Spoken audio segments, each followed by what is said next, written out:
Hello, ఎవరు మే నువ్వు? ఏంది కథ? ఎవరక్క మీరు? ఏందని నన్ను అడుగుతున్నారు? ఏ ఊరక్క మీది? నాది యా ఊరైతే నీకెందుకు కానీ ఎవరు ఏందని అడుగుతుండా. ఆహా, మీ భాష మా తిరుపతి భాష లాగా ఉంటేను ఏ ఊరని అడుగుతున్నా. ఈ ఊరేనక్క? మాది ఊరు కాదు మే, పని మీద చిత్తూరు కాడు ఉంటున్న కొన్ని దినాల నుంచి. ఆయన ఏంది మే ఆయనతో ఈకలు పక్కపక్కలు?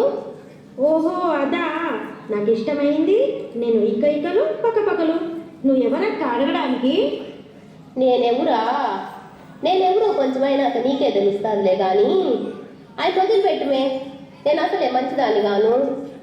ఏందక్క భయపెట్టిస్తున్నావా? మా నాన్న ఎవరో తెలుసా? ఈ ఊరికే రాజు. రాజైతే నాకేమైనా భయమా? రమ్మనివే మాట్లాడతా, నేను నువ్వు తేలాలి అలా. నారాయణ నారాయణ, ఏందమ్మా మీరిద్దరు? ఏంది లమ్డా? అమ్మ నువ్వు మీ నాయన పిలుస్తుండు పో. అమ్మ నువ్వు ఇట్రా, జర నీతో పని ఉందిదా.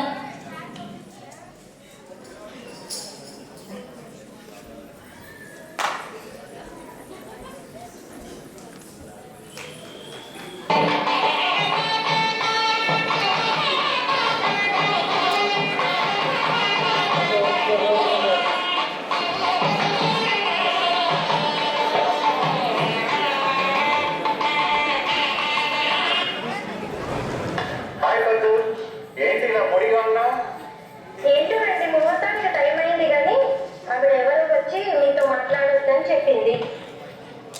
చూడు, దేవతలందరూ వచ్చేసారు, నువ్వేమీ టెన్షన్ పెట్టుకోవద్దు, ఎవరే మాట్లాడగలకు. సరే, ఇక పెళ్లి తతంగం మొదలు పెట్టండి స్వామి. వెంకీ, ఈ రిజిస్టర్లో సైన్ చేయి.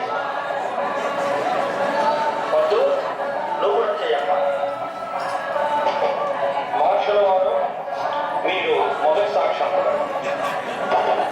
అమ్మ సరస్వతి, నువ్వు రెండో సాక్ష్యం. ఇప్పుడు పెళ్ళి అయిపోయింది. బ్రహ్మ, మీరు ముద్ర వేసి రిజిస్టర్ చేయండి. ఆగండి, ఈ పెళ్లి జరగడానికి వీల్లేదు. చూడమ్మా, నువ్వెవరో కానీ ఒక జీవిత కాలం లేటు వచ్చావు. ఆల్రెడీ ఇక్కడ పెళ్లి అయిపోయింది. అయితే నేను రాజమండ్రి వేటొచ్చే లోపల పెళ్లి అయిపోయింది అంటారంటయ్యా? నా డైలాగ్ వేస్తేనంటారంటయ్యా? పరమ వేస్ట్. అయినా ఎందుకమ్మా ఆ రొటీన్ డైలాగ్ చెప్పావు? ఎందుకంటే ఈయనకు ఆల్రెడీ పెళ్లి అయిపోయింది కాబట్టి. అంటే మీరు మోసం చేశారా? నారదా, అమ్మా మహాలక్ష్మి, శాంతించు తల్లి, శాంతించు. ఒక్క నిమిషం ఆగు. నువ్వు గతం మర్చిపోయినట్టున్నావు. అప్రగదప్ర అప్రగదప్ర అప్రగదప్ర. అబ్బే, మోసం లేదు గీసం లేదు. అసలు కథలో అయితే నువ్వే నేను, నేనే నువ్వు, నువ్వు నేను ఒకటే. నీ అంశే నా అంశ, నా అంశే నీ అంశ. ఈ అంశాల కూడా ఏమిటో నాకు అర్థమే కావట్లేదు. నేను పద్దుని ఎప్పటికీ పద్దుని. నేను నువ్వు ఒకటయ్యే ఛాన్సే లేదు. అవునమ్మా, మాకింకెవ్వరూ పిల్లలు లేరు. పద్దుకి మీన్స్ అసలే లేదు. తిరునాళ్ళకి మేమెప్పుడూ వెళ్ళలేదు. అక్కడ పిల్లల్ని పోగొట్టుకోలేదు. నువ్వు డబుల్ యాక్షన్ సినిమాలు బాగా చూస్తావు అనుకుంటాను. పక్కనే మ్యూజిషియన్ పట్టాభి గారు ఉన్నారు, ఒక్కసారి ఆయన్ని సంప్రదించమ్మా. అంటే ఏంటంటయ్యా, నాకు పిచ్చెక్కిందనా మీరు అంటున్నది? అమ్మో, ఇక్కడ గొడవ పెరిగేటట్టుందిగా. నేను ఇక్కడ నుంచి సైలెంట్ గా వెళ్ళిపోయి ఫిక్స్ అయిపోతే మంచిదేమో. ఈయనేంటి ఇలా శిలగా అయిపోయాడు? ఆయన శిల అయిపోయారా? నేనేమైనా తక్కువ తిన్నానా? నేను శిలైపోతా.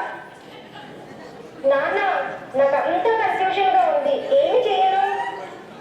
ఏం చేయడానికి లేదమ్మా, స్టోరీ ఆల్రెడీ మ్యాచ్ ఫిక్సింగ్ అయిపోయింది.